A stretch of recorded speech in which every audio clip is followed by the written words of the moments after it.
Hello friends, welcome to all. आज मैं आपके लिए जो वीडियो लेकर आ रहा हूँ, देखिए मॉर्निंग अपडेट्स के बारे में बात करेंगे। 9 जून 2020। अब आप कहोगे यार 9 जून 2020 को क्या हालचाल चल रहे हैं मार्केट में। ग्लोबल फैक्टर से स्टार्ट करेंगे। कल की डेट में डाउ जोन्स ने बड़ा धमाका किया है, साथ के साथ निफ्टी का फ्यूचर किधर जा रहा है, इन सारी बातों पे फोकस करेंगे। और क्वार्टर फोर के नतीजे जो आपके सामने आए उनके ऊपर बात करेंगे। और कल की डेट में जो नतीजे आए थे उनके ऊपर बात करेंगे इस छोटे से वीडियो में, ताकि आपको एक हाईलाइट मिल जाए, ब्रीफ मार्केट की डायरेक्शन मिल जाए कि क्या कुछ हो सकता है आज की डेट में। और आगे बढ़ने से पहले मैं आपको बता दूं, अगर आपने अब तक चैनल को सब्सक्राइब नहीं किया तो जल्दी से सब्सक्राइब कर ले, बेल आइकन को प्रेस कर ले, जिससे आपको नोटिफिकेशन आती रहेगी। और technical analysis end to end सीखने के लिए आप मेंबरशिप ज्वाइन कर सकते हो। ज्वाइन बटन पर क्लिक करके, और हम स्टार्ट करेंगे यहाँ पे डाउ जोन्स से। जरा ध्यान दें यहाँ पे डाउ जोन्स। कल की डेट में जैसे कि मार्केट क्लोज हुई तो इंडिया के लिए एक बहुत ही पॉजिटिव बात है। अमेरिकन मार्केट का रिएक्शन एशियन की मार्केट पे आपको देखने को मिल जाता है। जरा डाउ जोन्स के नंबर्स को अगर आप देखोगे तो देखिए 461 पॉइंट्स जंप देखने को मिला। और ये देखिए 461 पॉइंट। नैस्डैक को अगर मैं देखूं तो 110 पॉइंट की तेजी यहाँ पे भी देखने को मिली है। मतलब Nasdaq already all time high पे है और तेजी से भागे जा रहा है। अगर बात करता हूँ S&P 500 की, तो यहाँ पे भी 38 पॉइंट्स की तेजी देखने को मिली है। ये तो हो गई यूएस मार्केट की बात, लेकिन अभी हमको यहीं तक नहीं रहना। अभी हमको पूरी डिटेल में देखनी है यूरोपियन मार्केट को। अगर आप देखोगे, क्योंकि ये मार्केट जो है इंडिया के बाद ओपन होती है, तो इनका असर जो कल तक शाम को मैंने आपके साथ शेयर किया था वही असर यहाँ पे है। Moscow, great Britain, euro stocks. अब जब इंडिया की मार्केट ओपन हो जाएगी, फिर दिन होते होते यूएस जो यूरोपियन मार्केट है जब वो ओपन होगी, तब फिर इसका रिएक्शन देखिए वो सेकंड हाफ में पड़ता है इंडिया की मार्केट पर। अगर ये तेजी होती है तो इंडिया की मार्केट भी उसी तरीके से फॉलो अप करती है। अब देखिए, अब बात करते हैं एशियन मार्केट की। एशियन मार्केट में अच्छी बात यह है कि ये सुबह सुबह ऑलरेडी ओपन रहती है और हमको ये पता रहता है कि ये क्या काम कर रही है, कैसे ऑपरेट कर रही है। तो अगर इनका जो कोई भी असर देखने को मिलता है तो मार्केट आवर से पहले ही उसका आइडिया लग जाता है। यहाँ पे मैं सिंगापुर निफ्टी के ऊपर फोकस करूंगा, जो कि 10,205 के लेवल पे ट्रेड कर रहा है, 42 पॉइंट्स अप है। जापान की निकेई की अगर मैं बात करता हूं तो इवन आपने देखा कि यूएस मार्केट में डाउ जोन 400 450 पॉइंट अप है, बट निकेई आपका 100 पॉइंट से ज्यादा गिरा हुआ है। स्ट्रेट टाइम्स की बात करूं तो मात्र 24 पॉइंट अप है। हैंगसेंग की बात करूं तो 217 पॉइंट ये अप है। ताइवान वेटेड की बात करूं तो ये नेगेटिव पड़ा है। कॉस्पी की बात करूं तो ये भी नेगेटिव पड़ा है। मतलब most of the Asian markets are इधर इधर नेगेटिव और in a flat zone territory. कुछ मार्केट्स को छोड़ के कुछ एक्सेप्शंस है यहाँ पे। सेट कंपोजिट की बात करें तो ऑलमोस्ट फ्लैट पड़ा हुआ। जकार्ता कंपोजिट की बात करें तो ये 2-2.5% अप है। संघाई कंपोजिट की बात करें तो फ्लैट पड़ा है। इसका मतलब कि एशियन मार्केट्स जो है वो यहाँ पे या तो नेगेटिव है या फिर ऑलमोस्ट ऑलमोस्ट फ्लैट सिचुएशन में है। उसी तरीके से सिंगापुर निफ्टी का भी आज का रिएक्शन दिख रहा है। अभी सिंगापुर निफ्टी को हम चार्ट के माध्यम से देखेंगे। फिलहाल चलते हैं क्रूड ऑयल के दाम के ऊपर। अब जरा देखिए क्रूड ऑयल की प्राइसिंग क्या कुछ कह रही है। इन WTI क्रूड और ब्रेंट क्रूड, जब भी क्रूड ऑयल के आते हैं इन दो मेजर्स को जरूर यहाँ पे फोकस करते हैं यहाँ पे। और जरा आप ध्यान दें इन दोनों मेजर्स के प्राइसेस पे। WTI क्रूड की अगर बात की जाए तो यहाँ पे ये अभी करंट स्टेट $38 के आसपास ट्रेड कर रहा है, और ब्रेंट क्रूड जो है वो $41 के आसपास ट्रेड कर रहा है। दोनों में कल के प्राइसेस के बाद देखिए थोड़ा सा अपसाइड मोमेंटम देखने को मिल रहा है। यही नहीं, अब चलते हैं हम थोड़ा और डिटेल में जानते हैं। ये जो हमने पूरा क्रूड ऑयल की प्राइसिंग, जरा एडीआर को जान लेते हैं। अमेरिकन डिपॉजिटरी रेसिप्ट, ये आपको बहुत अच्छा खासा इनपुट देता है, डिटेल देता है कि हाँ भाई किस तरीके से इंडियन शेयर्स जो है रिएक्ट कर रहे हैं। लेकिन आपको मैं यहाँ पे ध्यान देना चाहता हूँ इन्फोसिस जैसे शेयर्स, क्योंकि इनके एडीआर जो है लिस्टेड है, जरा इन पे ध्यान दें। इन्फोसिस के एडीआर के प्राइसेस को अगर मैं देखूं तो देखिए 1.92% अप है, जो कि एक अच्छी बात है, पॉजिटिव बात है। आईसीआईसीआई बैंक के एडीआर को अगर मैं देखूं तो ये जो है डाउन पड़ा हुआ। इवन यात्रा यात्रा का इंडिया में लिस्टेड नहीं, लेकिन ये यूएस में लिस्टेड है। लेकिन ये कौन सी कंपनी है? टिकटिंग, ट्रैवल बुकिंग, इस चीज की कंपनी है। तो देखिए 20% की गिरावट यहाँ पे देखने को मिली है। और उसके अलावा देखें टाटा मोटर्स के एडीआर को देखें तो टाटा मोटर्स में बड़ी बड़ी खबरें निकल के आई है, तो यहाँ पे 4.7% के आसपास की यहाँ पे भी तेजी देखने को मिली है। एचडीएफसी बैंक के एडीआर को आप देखोगे तो ये 3 से 4% की गिरावट है। विप्रो को देखोगे तो 4-4.5% की जंप है। वेदांता एडीआर थोड़ा सा फ्लैट या डाउन ही पड़ा हुआ है। उसके अलावा देखिए मेकमाईट्रिप.com तो डाउन है, फ्लैट है ऑलमोस्ट। तो ओवरऑल आपने ये एरियाज देखे, इसमें आपने देखे कि एक मेजर फोकस एरिया जो मैं आपको बताऊंगा उसके ऊपर ध्यान देना, वो है आईटी कंपनीज। इन्फोसिस अप, और उसके बाद विप्रो अप, और उसके अलावा जब टाटा मोटर्स की बात आती है तो ऑटो सेगमेंट देखिए अप। बैंक्स के शेयर को अगर आप देखोगे तो बैंक्स में गिरावट ओवरऑल है, तो ये आपको एक सिग्नल दे रहा है, एक इनिशियल लेवल की, मैं कहूँगा आप इसको कंफर्मेशन नहीं कह सकते, बट हाँ इनिशियल लेवल की इंफॉर्मेशन दे रहा है कि यूएस मार्केट में अभी ये हालात बने हुए हैं।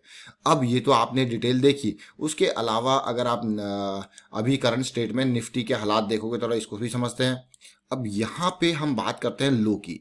कल की डेट में जो लो पॉइंट बनाया था निफ्टी ने, वो लो पॉइंट था 10,126 का, 10,120 से 10,126 की रेंज, 10,126 का। ये देखिए पूरा का पूरा लो पॉइंट था। उसके बाद मार्केट ने तेजी दिखाई, जो नया लेवल बनाया 10,260 की रेंज तक ये गया। उसके बाद अचानक देखिए आज जब सुबह एशियन मार्केट्स ओपन हुई है तो आपको एक बड़ी रेड कैंडल देखने को मिल रही होगी। सीधे सीधे ये मान के चलिए 80-100 पॉइंट्स के आसपास की गिरावट, बल्कि हाँ 100 पॉइंट्स के आसपास की ये गिरावट देखने को मिली है। 168 का लो बना है। यहाँ से रिकवरी जरूर हुई है थोड़ा सा, बट जो है हालात दिख नहीं रहे कि इतनी तेजी से रिकवर हो सकता है, और यहाँ पे करेक्शन भी आ सकती है, और मार्केट्स आर डायनेमिक, आपको उसी के हिसाब से सोचना है। तो फिलहाल आप देख पा रहे हो कि करंट लेवल जो निफ्टी का है, इसको जरा जूम करके देख लीजिए, 10,210 10,210 का ये करंट लेवल निफ्टी के फ्यूचर का देखने को मिल रहा है। चलिए ये तो आपने पूरी डिटेल देखी। अब बात करते हैं आज के इंपॉर्टेंट रिजल्ट्स की। देखिए ग्रेफाइट इंडिया एक बार बहुत ही धमाल इस कंपनी ने किया था, बहुत ही धमाल मैं कहूंगा, ऐसा उछला था आपको यकीन नहीं होगा। 9 जून को आज इसका रिजल्ट है। हीरो मोटोकॉर्प एक बड़ी कंपनी है जिसका आज रिजल्ट है। हीरो मोटोकॉर्प टॉप की टू व्हीलर कंपनी।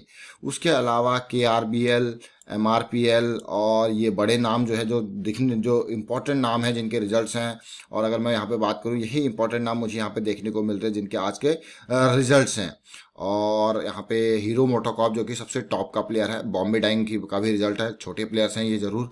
अब बात करते हैं कि कल की डेट में जिनके रिजल्ट्स आए थे उनके ऊपर उनका क्या क्या डिटेल रहा।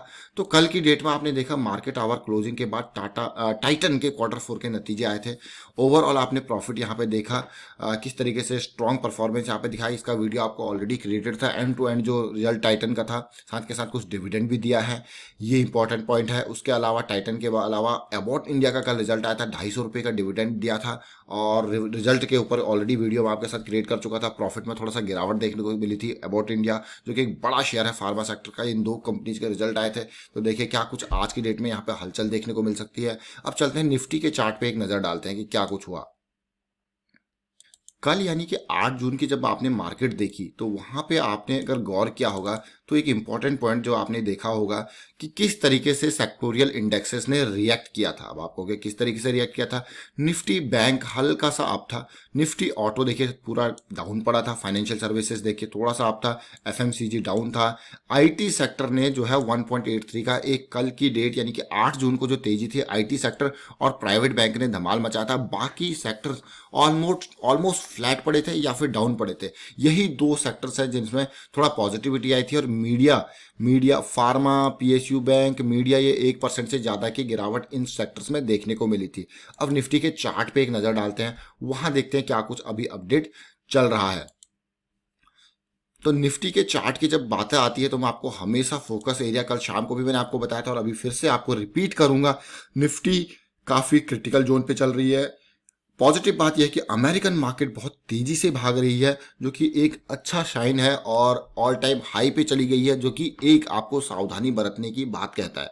देखिए रिटेल इन्वेस्टर को इतनी तसल्ली से कोई आपको ऐसा नहीं होगा कि गाइड करेगा कि भैया आप सावधानी बरतिए। और स्टॉक मार्केट में हमेशा क्लियर कट ये स्टेटमेंट होती है कि stock market are subject to market risk, please take care, भैया ध्यान रखें, ये हर कोई कहता है और ये आपको समझने की भी जरूरत है। ये सच्चाई है कि markets are really dynamic, you need to understand. अभी देखिए बहुत तेजी ये चल रहा है, ये अभी इंपल्स लैग में इसको कहूंगा, जैसे इस तरीके से ये इंपल्स था, ये करेक्शन था, this is now the impulse lag.